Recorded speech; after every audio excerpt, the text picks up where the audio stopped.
So, I've got a quick story about the time my then girlfriend kicked me out.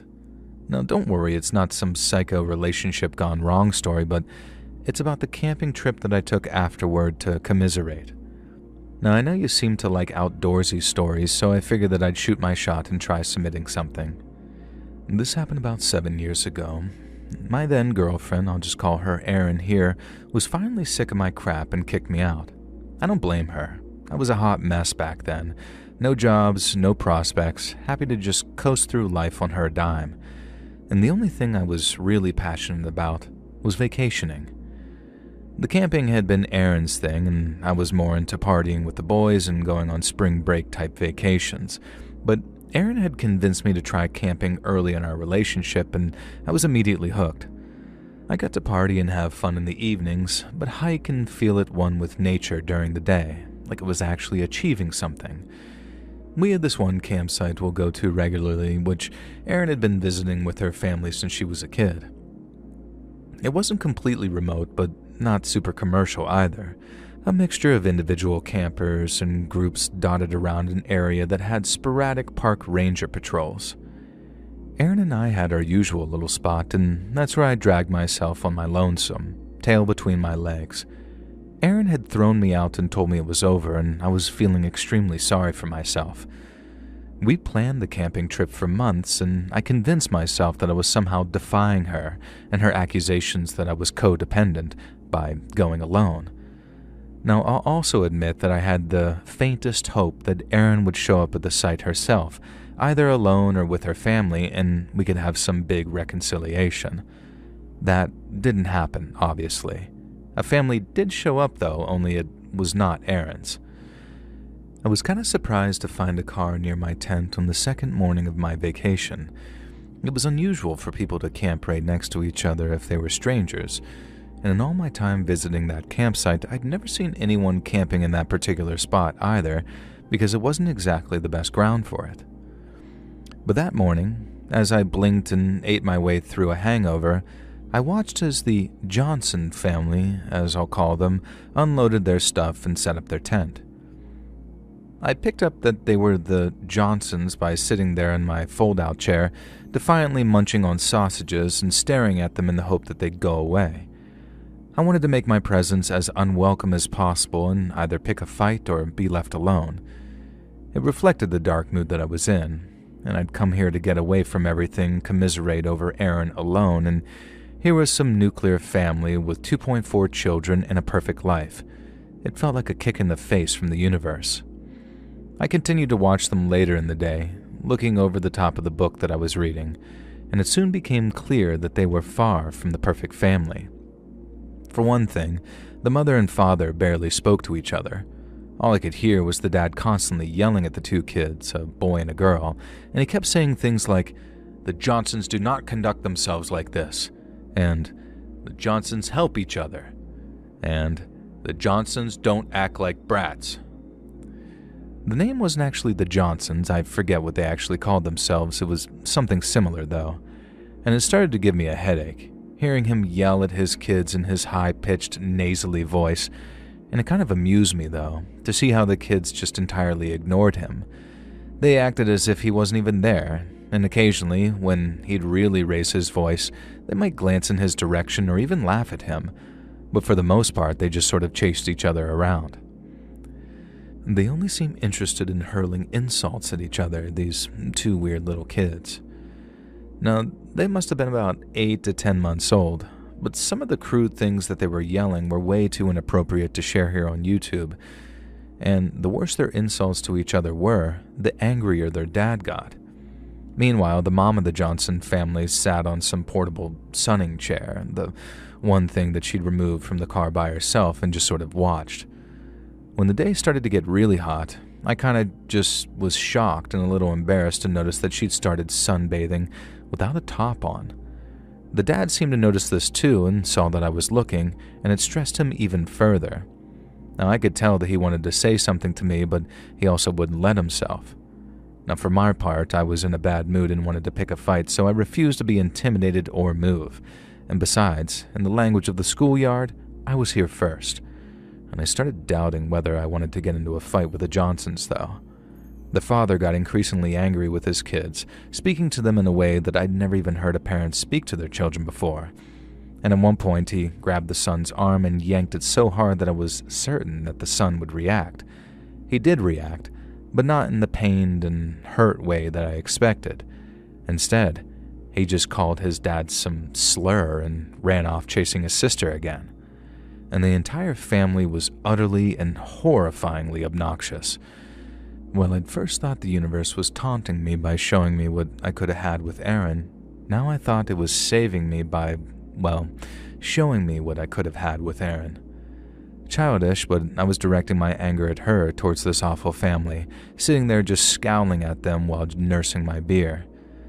Eventually, it became overcast and the mom got dressed again. The family built a campfire in their designated fire pit, the one benefit to the place I'd chosen to set up camp. I watched as the horrible children ran around it, getting dangerously close to the fire. Dad Johnson kept shrieking at them, threatening to beat them. The mom kept stealing looks at me and offering me little smiles, even a flirty wink. Now, I knew I should have turned my chair away or gone off to do something else, but I was being an idiot. I was also kind of enjoying how angry this father was getting and reveling in my role in it. I'd circled back around to the kind of drunk where you're happy to pick a fight and don't care who it's with. Only a few beers deep, but enough to be a dick. Now, this is probably one of the reasons Erin kicked me out. You could tell the father wanted to say something to me too, and I was kind of disappointed when the evening ended and he hadn't, and I was forced inside my tent by a chill wind that had whipped up. Now, I went inside my tent to read by flashlight and had to listen to the screaming awful children and the screaming awful father for what felt like forever. Now, eventually I realized that I'd drifted off to sleep and the campsite was silent. I needed to pee badly, so I crawled out of my tent and made an excursion into the outskirts of the woods. By the time the Johnsons' tent was silent, there was no sign of any disruption or trouble. I went back into my tent, suddenly freezing cold, and tried to go back to sleep. Now, shortly after, though, I heard yelling from the direction of that horrible family. I rolled my eyes, figuring that we were back to bad behavior again, but I quickly realized that the yelling and screaming had taken on a different tone. The mother and daughter both seemed to be screaming at each other about something that the daughter had done, and I don't know whether they were talking about the father or the son, but I'm sure that I'd heard the mother yell something like, "What did you do to him?" That one sentence made my blood run cold. I tried to summon up some of the bravado that I'd felt earlier so I could drag myself out of my tent and go over there to see if they needed any help. Then I heard a crack and a slap, and some more screaming, and decided that maybe it was probably best if I stayed put. I did have some cell reception though, so I placed a quick call to the cops to inform them that, that terrible family camping next to me might literally be killing each other right now. Now, helpfully, this dispatch put me through to an officer who informed me that the campsite was outside the local police jurisdiction, so I could call the park ranger for any non-emergency issues. I tried to explain that I was pretty sure that they might be hurting each other, but I guess something about my slurred words or delivery caused them to doubt me. Now, meanwhile, I tried to reconnect to the painfully slow 4G to Google the number for the park ranger, and on the next tent over, the Johnsons seemed to be shrieking at each other again, and one of the male voices had joined in that fray. I couldn't tell if it was the son or the father with how high-pitched and shrill the father could get. I don't know for sure, but taking into account the things that they were screaming at each other about, I'm almost certain that one of the kids had either killed the father or killed the other sibling. At least the mom seemed to think so, and was screaming at them about getting out of here and making things right. I know I was a total coward by hiding in my tent, but I cannot stress just how intimidating and horrifying this family had become. To this day, I've never met people like it, so I kind of just continued trying to call the park ranger while pretending I wasn't actually there. Eventually, it became too hard to ignore, though. The screaming died down, and through the wall of my tent, I could see what looked like flames starting to glow. Now, I was pretty certain that it wasn't the campfire either. That was it. And enough was enough. Time to insert myself into that situation. and so I dragged myself to the door of my tent and began to unzip it. I was going pretty slow, trying to delay the inevitable, and that's when I glanced up and saw the family's 4x4 light up and start gunning right towards me. And holy God, they were going to run me down and crush me, it seemed, and I would be absolutely obliterated by their vehicle. I managed to tear that tent open and throw myself out of the path of their vehicle just in time, and everything I'd brought camping got churned up under the wheels of this now speeding vehicle, and I watched in horror as the Johnsons, whichever members were alive anyway, went barreling off in their vehicle. I'm still furious at myself that I wasn't able to memorize their license plate. I called 911 again, and this time they took me seriously when I told them someone had tried to kill me.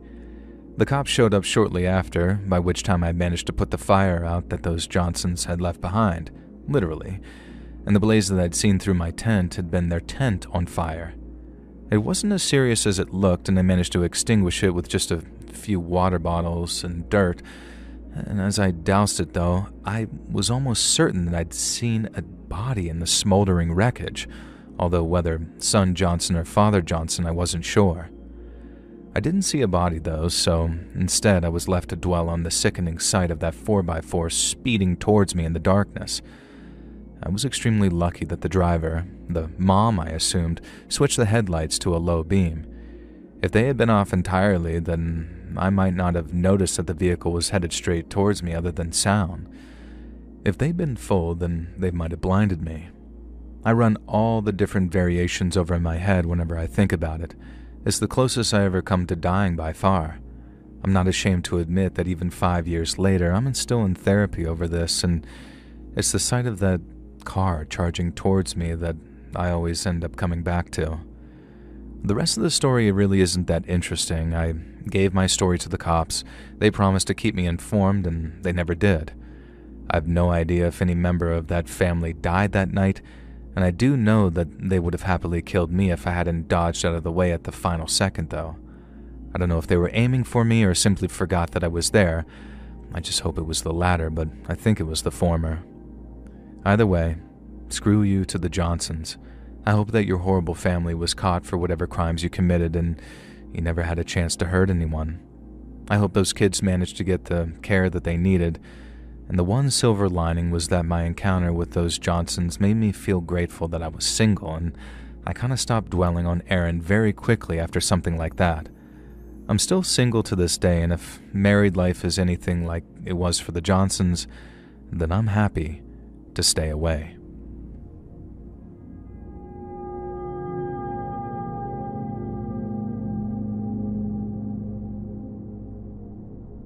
So I have this absolutely weird quick story from a time when I went camping alone. I guess it's not the most safe thing that you can do, but I did it a lot and still do. And this one event caused me to take a little break from camping by myself though, and it still creeps me out to think about it. So I was off the beaten track on a trail that I'd plotted myself out in the Adirondacks. I'd hung out in this area a few times, just reading and chilling, and not for a couple of years though. Now this time, I was 2 days into the 3-day trek that it would take to reach my usual camping spot.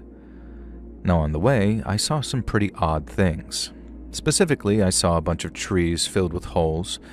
Now okay, you might say to yourself, some hunters have been using them for target practice. That's what I thought too, at first anyway. It wasn't really a hunting area, but that wouldn't have stopped some local kids from coming out here and firing harmlessly into the trees for fun. When I examined the holes more closely, though, they didn't look like bullet holes. There was no splintering and not much breakage in the bark around them. It looked like they'd been drilled. Now, I remember watching a YouTube documentary about a farm in Canada that makes maple syrup, and it reminded me of how trees get tapped for that. Now, I'm pretty sure that these weren't syrup-dispensing trees, though, or even maples at all. They did leak sap, but it was normal. Stinking tree sap that had dried in a few of the holes. Now, the further I went in towards my planned camping spot, the more trees that I found with the holes drilled in them, and I was super confused. Was this some kind of woodpecker, or maybe a creature? Now, the deeper into the woods I got, the fresher the holes seemed to be as well. Some of them were still leaking the sap, and they absolutely stunk. I have no idea what kind of trees I was encountering. I really wasn't all that into nature or like a nature buff or anything, but they absolutely stank of, well, how do I really describe it? You know the scent when you've just mowed the lawn, but you leave the cuttings out a bit too long and they start to sort of smell bad and maybe even weird? And then you throw some wet bark in there and maybe some food leftovers and make compost. That's kind of what it smelled like, but maybe more tangy. Certainly nothing like delicious maple syrup. Now, against my better judgment, I put my finger against the sap and licked a tiny dab from my fingertip. And it was freaking gross. Nobody would be tapping this to eat it, I imagine. Well, I was proven wrong as I made my way through the trees some more and saw the man. He was drilling a tree with what looked like a handle-operated hand drill. He hadn't seen me, so I crouched down and watched him from behind a trunk. The guy was drilling into the tree and then sucking the sap directly from it. After he'd inhaled a bunch of that sap, he'd throw his head back and make this disgusting lip-smacking sound. I felt kind of sick, knowing how plant-like the sap tasted. If the guy hadn't been wearing clothes and using a human drill, I would have thought that I'd encountered a Sasquatch or something like that. He was huge. He was tall, hairy, and he was sucking on a tree. That ain't normal human behavior, bro. And so you can imagine why I wanted to just sneak away and avoid interacting with this guy, right? Well, screw my life, I suppose, because I tried to sneak away very stealthily and covert and immediately stepped on a stick. And it cracked like a freaking bomb blast in that silent forest. Now, straight away, I heard the sound of thundering footsteps and turned just in time to see this tree sucker charging right at me. And he seemed absolutely furious that I'd been watching him drill and suck on trees. And yeah, it sounds funny to describe it, but trust me, it was not funny to have some huge angry man charging you down in the middle of nowhere. He was waving that drill over his head too, and all I could focus on was the handle spinning around. Thankfully, I snapped out of that daze real quick and managed to start running. The guy was intimidating and scary, but he was huge and slow, and I was young and fit. After a few hours of heart-pounding pursuit, I was confident that I'd lost him. I'd also managed to run off onto a different route and could no longer see any drilled trees, so I felt more secure knowing that I was in an area that guy obviously wasn't familiar with. I managed to reach my car and civilization by pushing myself pretty far. I took a couple of naps in some ditches, not wanting to set up my tent or do anything that could slow me down. It was a miserable and scary experience. And later, when I was close to the car, I found more trees with holes drilled into them, and that put me on the defensive again, but thankfully that sapsucker didn't show up again. I made it back to the car and hightailed it out of there, and I have not been back to that area since, which I think is quite understandable. Now, I don't know what the huge tree-sucking forest guy would have done if he caught me, and I certainly don't want to go back there and give him the chance to catch me again and find out exactly why he was even doing what he was doing.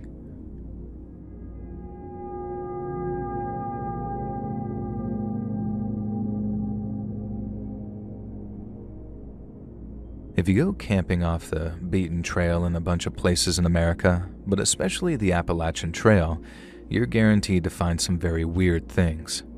Now, I have a whole catalog of strange sights I've seen, either in groups or by myself, but nothing beats the time that I stumbled across an entire set of dining furniture rotting away in the absolute middle of nowhere. Now, when I say the middle of nowhere, I absolutely mean it. This wasn't somewhere that it was feasible to dump your trash. This table and 6 chairs must have been carried for days through the woods, as far as I could tell, and it would have taken a bunch of people to carry it here. And that's why it was so strange and unsettling. And the chairs were actually set up around the table, as if it had been installed here as some kind of picnic spot. Only, this wasn't any actual trail or any location that would be nice to chill and hang out at. It was just sort of there, in the overgrowth. The wood was all wet and rotten, and insects and crap were swarmed all over it, and it was pretty disgusting, and naturally, a lover of the creepy and strange, I loved it.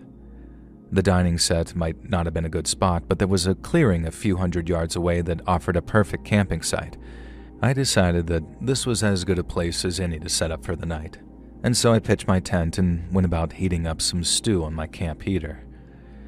Now later that night, I was lying in the tent completely unable to sleep. I was just taking in the sounds of the forest and the chill vibes of being alone in nature. This was my favorite part of the whole experience, honestly.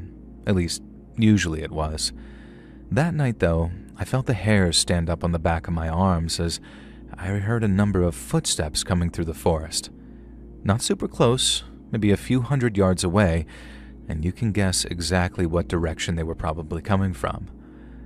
I waited for the sounds to die down, then all I could hear was the low murmur of talking. I unzipped the tent ever so slightly and crawled out. There was a faint light coming from the direction in which I'd seen the dining table, and so I got my singular binocular out and tried to watch. There were 3 younger men seated at that rotting dining table, and then one older guy who I swear to God even had an eye patch.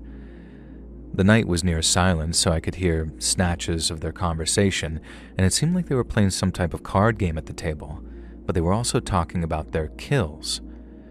They were very clearly poachers because they were talking about shooting and stealing deer from some nearby private land. And then I heard one of them ask something about what they were going to do with the other body. As I listened in horror for some time, it became pretty clear, at least in my head, that these 4 men had killed another person and were planning on how to dispose of their body. From what I could tell, the man that they'd killed was some type of family member, and he had it coming, according to them at least. But they were discussing the best way to discard of that body. I tried to convince myself that I was wrong, that they were talking about an animal, but the more I listened, the more I was sure. And then I realized that I had a major problem. They had no idea that I was there, but if they found out, would they even hesitate in doing something bad to me as well? I had no idea what to do. I could stay silent and dark in the tent, or I could try crawling away to hide just in case. I knew running would be a mistake because they would almost certainly have firearms and knew the land way better than I did. And my God, I'm so glad that I picked the option to crawl into a hiding place. I dragged myself out of my tent and sort of army crawled across the ground until I found an overhang ditch that I'd seen earlier in the day. I tucked myself in there and covered myself with some grass and bush, hoping that even if they saw my tent, they would probably overlook me. Well, they eventually did see my tent, and when they went to look and eventually decided that I must have abandoned my campsite, I was actually surprised at how quickly they gave up because, hot damn, the way they talked about things, I'm 100% certain that they would have ended me if they'd actually found me. But nonetheless, I stayed in that ditch for hours, long after the men had left, just lying in that hole, too scared to really even breathe or step out. I had to pee myself twice, I'm not ashamed to say it really, and eventually I gathered the courage to drag myself out of my hiding place and just hightail it out of there. As soon as I reached the car and could drive to a spot where I had cell reception, I phoned the police. Now, this was a few years ago, so finding cell reception wasn't easy, and I wasn't able to give the cops much. I didn't have a clear description of the men, and I wasn't able to pinpoint exactly where I'd seen them. They asked me to go into the local station, and I did, but they seemed more frustrated and annoyed with me than anything else.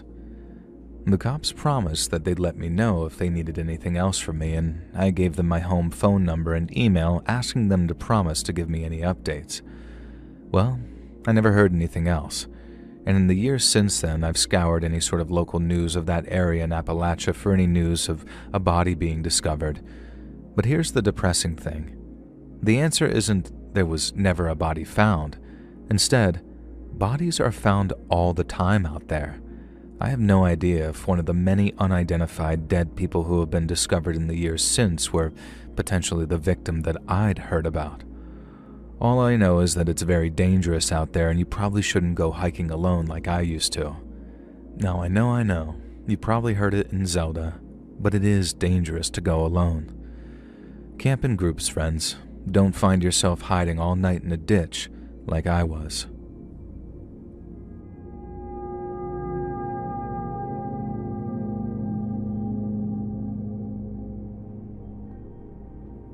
I'm I'm a female listener in my early 20s. Before I start the story, I'll tell you all up front that I am safe, warm, and well these days. I have a long-term partner who I live with, and I'm no longer homeless or in any danger. That wasn't the case a few years ago, though. I was living rough, either sleeping out in the open in a sleeping bag, or for a while I had a small pop-up tent until it got all slashed up. I know some people prefer the term unhoused for when they were living rough, but not me. I know what I was. I was homeless. I did not have a home. I didn't have a community or a single safe place to stay. And it was hell. I hated it. I felt like I had to be constantly on the move, sometimes multiple times within the same night, and it was an extremely unsafe, unpleasant world for a young woman like me, and it's frankly a miracle that I managed to come out the other side of it relatively unscathed. Now, I genuinely do believe that it was a miracle, like someone was watching over me, and I had so many narrow misses and managed to scare off so many different predators. There was one incident that really stuck with me, though, and it was the closest I ever came to something terrible happening. It was the final day I got to spend with my pop-up tent. I didn't know that at the time, of course, but yeah. I was dog-tired because I'd been walking all day, so I set the tent up under what seemed to be a remote overpass. It felt like I was in the middle of nowhere, as I'd been walking kind of aimlessly for a while, I guess. Now, I'll admit I was floating on some kind of substance I won't name right now, and when you're living rough, you take whatever escape you can get. I always tried to keep things very grounded, though, just enough to take the edge off. I had a little food squirreled away in the tote bag, so I allowed myself something to eat to lessen the gnawing hunger that I always seemed to feel. It was fall and fairly mild, but the weather was set to worsen soon. I was not excited about the prospect of spending another winter on the streets. I read a few magazines that I managed to find and a 3-day-old newspaper that I'd been holding onto for warmth. The location that I picked seemed completely remote and isolated, and for the first time in days, I let myself drift off and drop my guard. Now, I woke up startled. There had been a loud sound from outside my tent, sort of like a bark or something.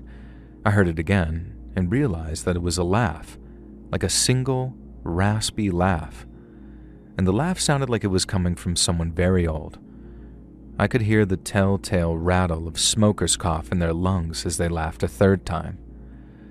I had to make a decision: stay hidden in the tent and hope this guy moved on, or introduce myself and make it clear that I wasn't someone to mess with. I didn't actually have time to decide either way. Before I even had a chance to move, a very heavy body plunged onto the tent. It was almost like he jumped on me from a height, and I'm pretty sure that's exactly what he did. It was almost like some type of wrestler move, except I'd soon discover that he was just some dirty old-ass man. Now, he managed to come ripping through my tent fabric with some kind of blade. Now, I picked up on the blade first and was immediately on high alert. A fat hand holding some kind of box cutter burst through the wall of the collapsed tent, flailing towards me. I kicked out and managed to catch him by surprise, so he actually dropped the knife, I think. Now, the first thing I did was grab it and cut the tent wall behind me so I could pull myself free from the fabric. I scrambled onto the cold, dirty ground and dragged myself to my feet. And that's when I saw him. This huge monster of an old man who'd apparently swan-dived onto my tent while I was sleeping. He was absolutely filthy, and he stank of, well, you can only imagine what homeless people stink of.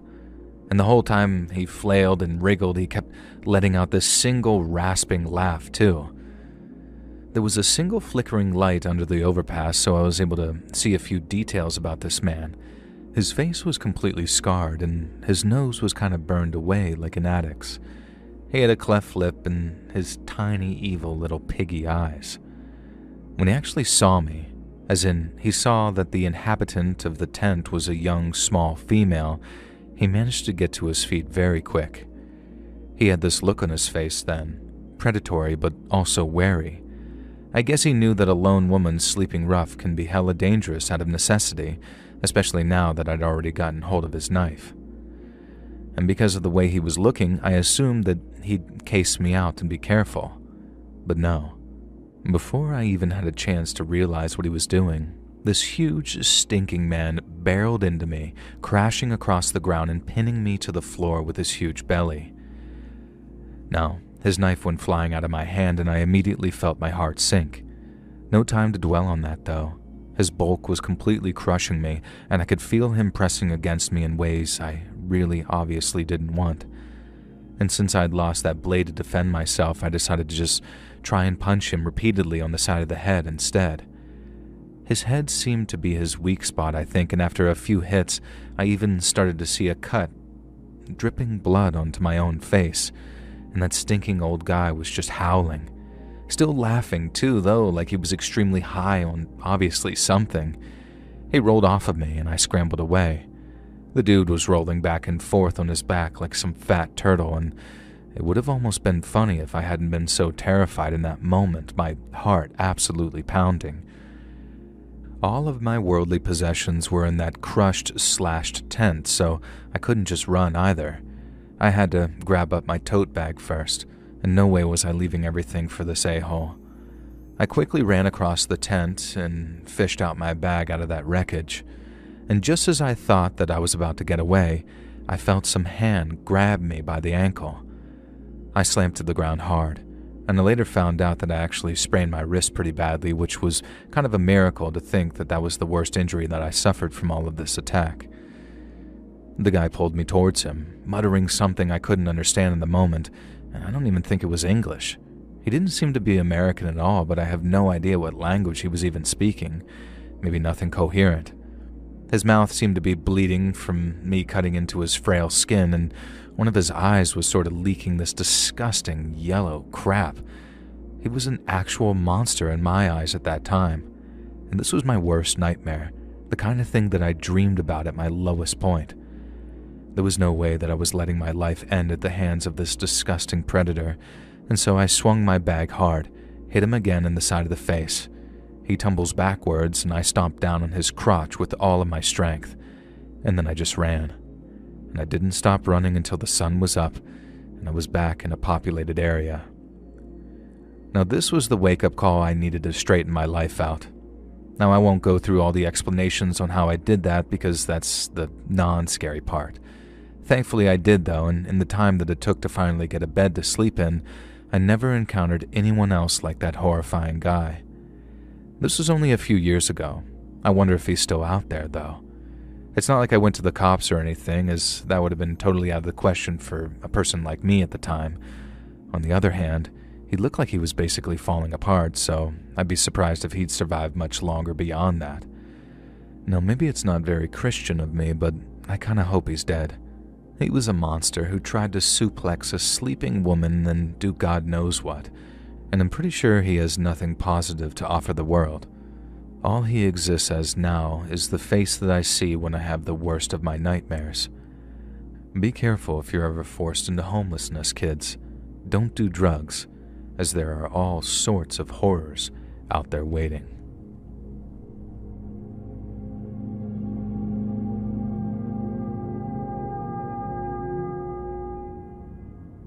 A couple friends of mine listen to your podcast regularly and keep encouraging me to write into you with the story. Now hopefully you find it as creepy as I did, because even though it happened over 15 years ago, it feels like yesterday whenever I remember it. To this day I still don't know if I should have done something more than I did, and whenever I tell the story, nobody can give me a decisive answer of what they think I should have done either. So maybe you or your listeners can shed some insight or open my eyes to a new perspective. It drives me mad thinking about what else I could have done to help the guy in question in the story, maybe because it ended with me being so helpless and useless to him. Now for some background, when I was younger, I used to see myself as a bit of a wild explorer survivalist type. I had read all the books, seen all the shows, and kind of enjoyed having this air of rugged mystery to myself. I'm an extremely tall, broad fella, and combined with the sense of immortality you have in your early 20s, I felt pretty invincible. So all of this said, it's the reason why I spent a lot of my time camping by myself. One thing I'd say is that camping by yourself isn't actually the best idea. There's a whole bunch of things that can go wrong, especially if you're deep in the wilderness. If you need help, There's likely going to be nobody around to offer it, and if you come up against any adversity, man or nature, then more often than not, your body's going to be food for the crows, never to be found. Now, I've done my due diligence with warning you about the dangers. I can say that my years camping by myself are freaking awesome. There's nothing like braving it in nature all by yourself, knowing that your own survival relies solely on you and your decisions, and that one wrong step could send you spiraling to your doom, sometimes literally if you stumble off a cliff in the dark. Now, thankfully, I never managed to injure myself in that kind of way, which is a miracle when I look back at how reckless and stupid I could get. At the time, like I said, I enjoyed being a quiet, stoic man of mystery, so I didn't often recount my adventures to friends either. But when I did, they'd always scold me for being so irresponsible and tell me that one day I'd end up dead in a tree. Always in a tree, too, according to one friend of mine who very much enjoyed the comforts of life. Not sure why he always assumed that I climbed into trees, but according to him, that's the way I was going to die. Maybe a leopard or something pulled me up there. I always laughed and brushed them off, and I don't think it really struck me at how correct they were until I found myself responsible for someone else's life. As much as I'd like to brag and tell you all about my death-defying exploits, it's this one final event towards the end of my camping days that really sticks with me. As I've said, I really focused on survival and isolation, so it was pretty rare for me to meet anyone else when I was out hiking. And so one day, 4 days into a planned 8-day hike, I was hella surprised when, almost out of nowhere, a guy came ambling into the clearing where I was setting up my tent. Immediately, I was on the defensive, being pretty much in the middle of nowhere and not having seen another living soul for days. And then, when I finally took in the guy's appearance, I felt more confused than defensive. Everything about this dude was wrong, at least in the middle of nowhere in the forest, that is. The main thing was that while I was decked out in full hiking gear, covered in mud and who knows what else, this guy was wearing what appeared to be a casual business suit. He looked like he'd just come strolling out of the office, at least in terms of what he was wearing. And the more I looked, though, the more disheveled I realized he was, and the more confused and scared he appeared to be. The first thing he said to me was to ask me where we were. I told him very gruffly and still in the defensive, and at first I wasn't sure that he'd heard me, because I have a tendency to sort of mumble and talk quietly. And then I realized his look of puzzlement was because he thought I was lying to him. We engaged in a bit more discussion, and I allowed myself to open up a little and accept that this dude wasn't out to kill me. I soon realized that he was very lost and unsure of himself. I kind of wondered if maybe he was drunk, but he also reminded me of when my great-grandma had suffered from dementia. There was this sort of glassy look in his eyes that disturbed me a little. Relaxing and deciding this guy wasn't a threat, I started being more gentle in how I spoke to him. I managed to coax the info out of him that he had no memory of how he'd woken up in the forest out here in the middle of nowhere, and the last thing he could remember was leaving work for about 4 days before. Either this guy had gone on the mother of all drinking binges, or he really was suffering some kind of severe head trauma. I tried asking if he could remember a blow to the head or anything like that, but he seemed completely unaware of anything that could have led him to where he is now. And let me just stress here for a moment, we really were out in the middle of nowhere. This wasn't somewhere that you could end up after wandering for an hour or so, or even for a day. And it really struck me how wild it was when the guy asked me for help in getting back to civilization, and we went over my map. Unless my wayfinding had somehow become way off, we were about 3 days from where I had left my vehicle in one direction, and about the same distance to the nearest town in the other. I figured that town must be where the guy had come from, and when I mentioned the name, his face actually brightened a little. He lived there with his girlfriend, he said, and he worked in the city during the week. Feeling kind of like an adventurer hero, I suggested to the guy that we camp out where I'd set up my tent so we could get some rest and warm some food up before we began the hike back to civilization the next day. It only struck me a bit later that I was inviting a stranger to watch over me while I slept, who could potentially be very dangerous whether knowingly or not. At the time, I didn't even really consider the ramifications of this. and like I said, I was young and reckless and arrogant. Thankfully, when I woke up the next day, the business suit guy hadn't murdered me in my sleep.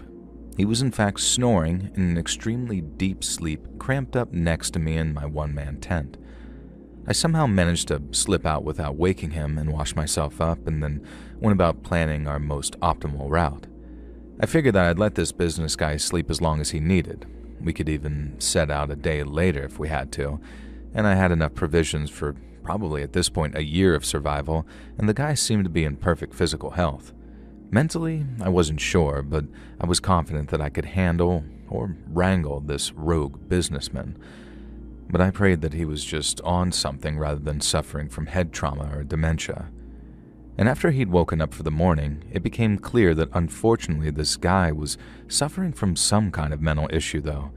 He'd frequently drift off while talking to me, and his memory of lost events didn't seem to be any better than the previous night. Occasionally, I'd catch him looking at me in some strange way, almost hungrily or dangerously. And now it's probably obvious that I'm a stubborn idiot at this point, but at the time I refused to accept that this guy could be anything less than legitimate. Hell, maybe I'm only remembering these predatory looks by thinking back on it, I'm not really sure. But either way, I was at least sensible enough to insist that we head towards civilization that day. I loaned this guy some of my spare hiking gear, so he was at least a little equipped for the wilderness. And now that he wasn't wearing a suit, he almost passed as someone who belonged out there with me. And at the very least, he didn't unsettle me every time I looked at him. And as we walked through the woods, I realized that he was a surprisingly competent hiker. Too competent, it felt, looking back on it, but again, that just could be the benefit of hindsight. And as we walked, picking our way over some pretty rough terrain, the guy started talking about some fairly weird stuff. One thing that really sticks out to me was that he kept asking me what my views were on morality, specifically if I believed in an afterlife and what did I think happened to us after we die, etc. Again, looking back, this was really unsettling for a meeting with a stranger out of nowhere under these certain circumstances. Now back then I kind of was pretentious though, sort of a wannabe intellectual, so I treated his weird conversation topic with sincerity. I guess maybe some of it was adrenaline and denial as well. There wasn't much I could actually do about being stuck out there with a super weird guy, so the best survival tactic I had was denial and to just keep pressing on. This guy really shouldn't have been able to keep up with me if he really was an unprepared, mentally sick guy who found himself in a situation like this. I'm absolutely certain of that now. At the time, though, he managed to keep pace with me despite being a lot shorter and smaller than me, and I really pushed us both through our paces. I should add, too, that the guy looked to be maybe late 30s, early 40s, and I was in my early 20s, so I guess there was a degree of wanting to impress my elders. And there was also the fact of being unaware of just how much difference that age gap should have made to his overall fitness if he was unprepared. After a day's hard hiking, I found a clearing that I previously camped in by myself and told the guy that we'd set the tent up here to take a break for the night. It was by a small creek, so it was a nice camping spot that I used a few times, and we both enjoyed a refreshing wash in the creek, and I settled in to share some rations with him. I hoped that by talking to the guy that I might be able to shake his memory loose, but all I got were these stories about his day job. Most of them sounded kind of made up, like he'd taken them from books or TV shows, but there was nothing I could prove to be a clear lie. The next day, after somehow surviving a second night sleeping next to this dude, we began again. Now I call this second day Predator Day. And thankfully not because business guy revealed himself as a predator, but because he became convinced that we were being stalked by one. Now I'd like to add at this point that the reason I continue to call him business guy is that he never actually told me his name, and I was too much of a hothead to slow down and really ask. And it started within an hour of us going out for the day. The business guy grabbed my arm and slowed me down. At first I got kind of defensive and thought, oh god, this is it, he's making his move. But I summoned my inner Zen and I asked him what was up. He acted like I was stupid for not realizing it, but clammed up like it was some big secret. And then when I coaxed it out of him, he leaned in and whispered to me in a very exaggerated way to say that we were being followed. I told him we definitely weren't, that I'd trained myself to detect if I was being followed. I know I was kind of pretentious. I told you this already, but business guy sort of sneered at this and made as if he was going to say something smartass and then just didn't. Now, looking back now, I'm convinced that he was going to say that I hadn't noticed him following me previously, but I can't be sure. I managed to convince him that we weren't being followed and to keep up the pace. About an hour later, he grabbed my arm again, though, and said something about how he was certain now we were definitely being stalked. Again, I told him we weren't, and I genuinely don't think we were. I asked him if he thought it was a person or a creature, and he said he wasn't sure. He said maybe it was a bear or a mountain lion, and I explained to him that neither of those animals were most likely going to be in this area, and that I definitely wouldn't be camping alone in an area with those kinds of things. Now, the business guy sort of jeered at this as well, as if he knew better than me, and I reminded myself that this guy wasn't well mentally and I was just supposed to be helping him escape. Now, some more time passed and the guy started really freaking out now. He was yelling for our stalker to come out and face us. He started shouting that we had a gun and weren't afraid to use it. Now, as it happens, I did have a gun, a small pistol for protection, but I had made sure not to reveal that to this guy at any point, just in case.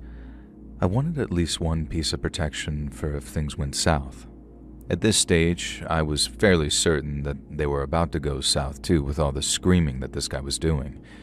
He acted so convinced and certain that we were being stalked that it started making me paranoid as well. And suddenly every movement was a threat. Every noise was an animal creeping up on us. Sure, bears and cougars weren't super common in this area at all, but that didn't mean that there couldn't be a stray killer animal out of its natural habitat, right? And at one point, I just about had a heart attack when a rabbit went dashing past us, disturbed by this business guy's yells. Now, I successfully managed to coax him into calming down and following me again, but this is where the guy starts to unravel. At the time, I assumed it was fatigue or illness affecting him, but sometimes when I play it back, I wonder if it was kind of a hunger. If this guy was planning on doing something terrible to me, and I stress that to this day I still don't know for sure, then maybe the itch to do it was getting under his skin. I don't know if maybe I was subconsciously thinking of this at the time, but I do remember that I pushed us real hard that day, and we continued hiking a while after the sun had gone down, which again is a really stupid thing to do, but at the time, I insisted that we'd be fine to hike by flashlight. I knew the area pretty well, and I also didn't want to stop while this business guy was still muttering about how we were being followed. Now, I'm fairly certain by the end of the day I was convinced that we were being followed too, even though I knew that that was impossible. Certainly, if we were being followed by an animal, it wouldn't have been able to stalk us unseen for an entire day. And finally, I allowed us to set up camp. And by my calculations, which were probably wrong looking back on it, we could reach my car by the next afternoon.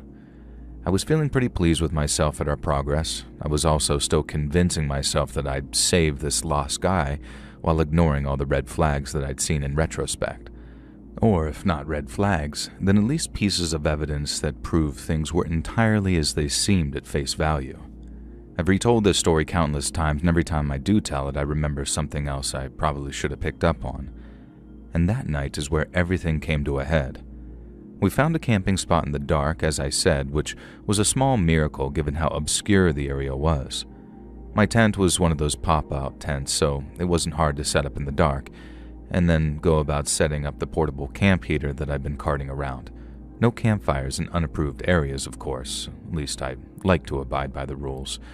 And we sat around that heater for the third night, and I tried coaxing more memories or details out of this guy.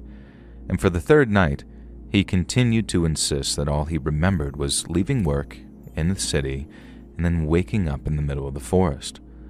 Now, by now, even back then, I was really starting to question this whole thing, given that this guy had managed to hike back with me just fine despite being allegedly unprepared.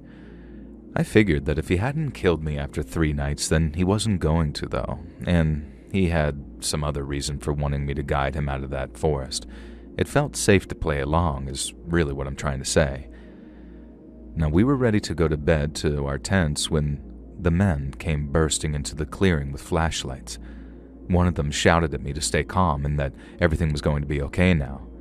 Meanwhile, a couple of other guys had grabbed the business guy and were now handcuffing him.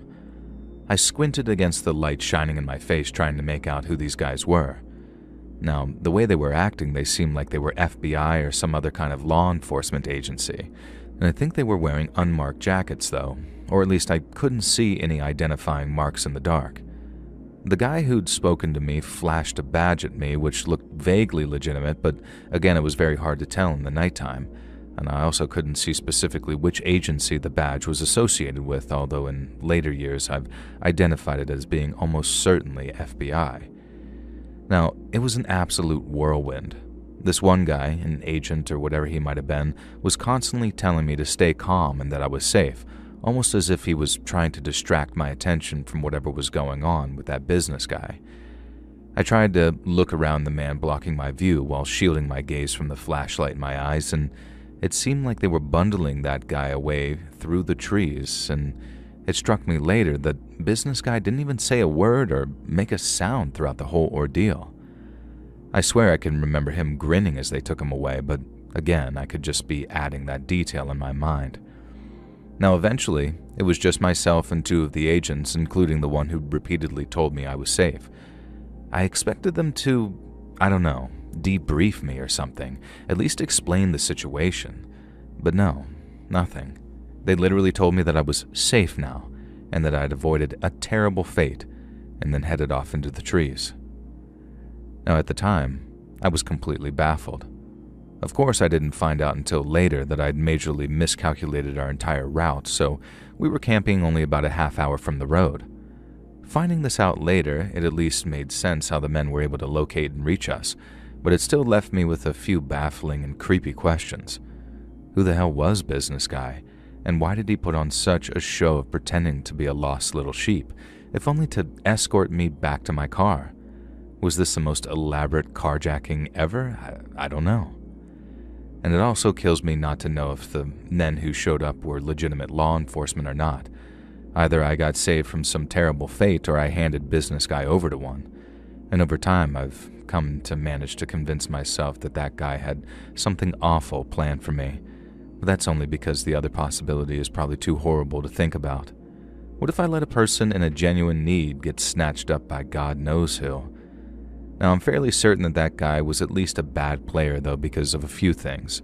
One, that night after everything had died down and the men had left, I checked my pack for security.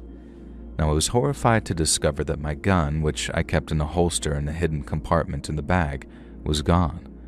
The so-called law enforcement agents never went near my tent, so the gun could only have been taken by that business guy. And as I mentioned, I never told him about the gun. He must have been searching my belongings pretty thoroughly to find it. Secondly, I discovered that the small amount of money that I kept in the same pocket was also gone. Now, it was only about $100 or so, but enough to feel the sting at the time. And thirdly, when I reached the car the next morning, after finding I was much closer to the road than I thought, I made one final horrifying discovery. I have no proof that this was connected to the business guy in any way, but someone had slashed one of my tires. Thankfully only one, so I was able to replace it with a spare easily enough, but it was almost as if it had been done as a delaying tactic just in case, maybe to give that guy the time to jump me or who knows what. Some of my friends are adamant that I encountered an unidentified serial killer of women who'd been operating near the area for a few years before I camped there. Now, this would explain why he was so sinister but didn't kill me, although it wouldn't explain what his plan or motive really was. Now, I genuinely have no idea, but the more years that passed, the more I'm certain that I narrowly avoided something terrible. I just can't decide if that fate would have been at the hands of the business guy or at the men who showed up at the end. And as much as I want to, I can't convince myself that I didn't just let dangerous people snatch up a vulnerable man. And it's kind of weird to actually hope for the fact that you spent multiple nights sleeping next to a predator, but I prefer that than to think that I'd let him down. I just wish that I knew for sure, or maybe I'm better off not knowing. Hey friends, thanks for listening. Click that notification bell to be alerted of all future narrations. I release new videos every Monday and Thursday at 9 p.m. Eastern Time, and there are super fun live streams on Sundays and Wednesday nights. If you got a story, be sure to submit them over at my email, LetsReadSubmissions@gmail.com, and maybe even hear your story featured on the next video. And if you want to support me even more, grab early access to all future narrations and bonus content over on Patreon, or click that big join button to hear about the extra perks for members of the channel. And check out the Let's Read podcast, where you can hear all of these stories in big compilations located anywhere you listen to podcasts. I also have a true crime channel called Saturn Soul. I think you'll like it and you should check it out, as all the links are down in the description below. Thanks so much, friends, and I'll see you again soon.